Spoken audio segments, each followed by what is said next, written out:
آپ جس طرح کے ماحول میں جو پڑھیں گے وہ آہستہ آہستہ اسے ایکوائر کرتے کرتے اسے اپنی طبیعت کا حصہ بنا. میں آپ سے پوچھتا ہوں، ہمارا جو method of education, is it different from the western اور از اٹ دا سیم؟ بتائیں. بالکل مختلف ہے. ہمارے ہاں ہمارا کریکولم بھی ڈفرنٹ ہے، ہمارا موڈ آف ایجوکیشن بھی ڈفرنٹ ہے، ہمارا طریقہ کار ہے وہ بھی ڈفرنٹ ہے، ہمارا سلیبس اور کریکولم، ہمارا انداز ڈفرنٹ ہے.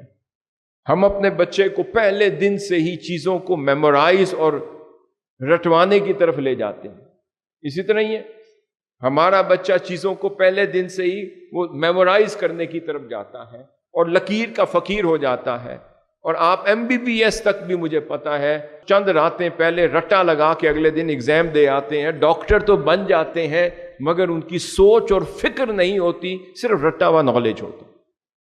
اسی طرح انجینئرنگ میں بھی آپ رٹا لگاتے ہیں، سائنسز میں بھی، ہسٹری میں بھی، آپ کریکولمز میں رٹا لگا کے آپ بڑی اچھی پوزیشن لے کے ٹاپ کر کے ہو سکتا ہے گولڈ میڈل بھی لے لیں.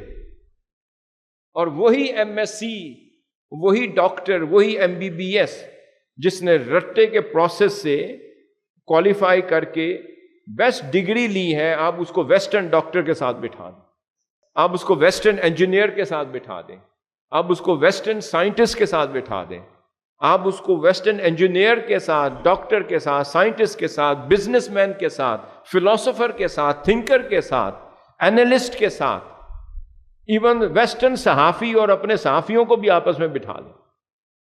ہر فیلڈ میں جو یہاں کا ایکسپرٹ ہوگا اس کو وہاں کے ایکسپرٹ سے بٹھائیں. یہاں والا وہ اپنے رٹے کو بروئے کار لاتے ہوئے جواب دے گا، اور جو وہاں کی جو موڈ آف ایجوکیشن ہے وہ پہلے دن سے بچے کو ریزننگ سکھاتے ہیں، لاجک سکھاتے ہیں، منطق سکھاتے ہیں، اسے سائنٹیفک اپروچ دیتے ہیں، اس کو سوچنے کے لیے مواقع فراہم کرتے ہیں. اس کی جو مینٹل فیکلٹیز ہیں، جو دماغ کی قوت ہے سوچنے کی، سمجھنے کی، محسوس کرنے کی، انٹرپریٹ کرنے کی، انالائز کرنے کی اور کمپریہینڈ کرنے کی، اور پھر کمپیئر کر کے اس میں سے ریزلٹ اورینٹڈ سوچ ڈیولپ کرنے کی جو صحیح ہے، جو کوشش ہے، ہمارے ہاں تو نہیں.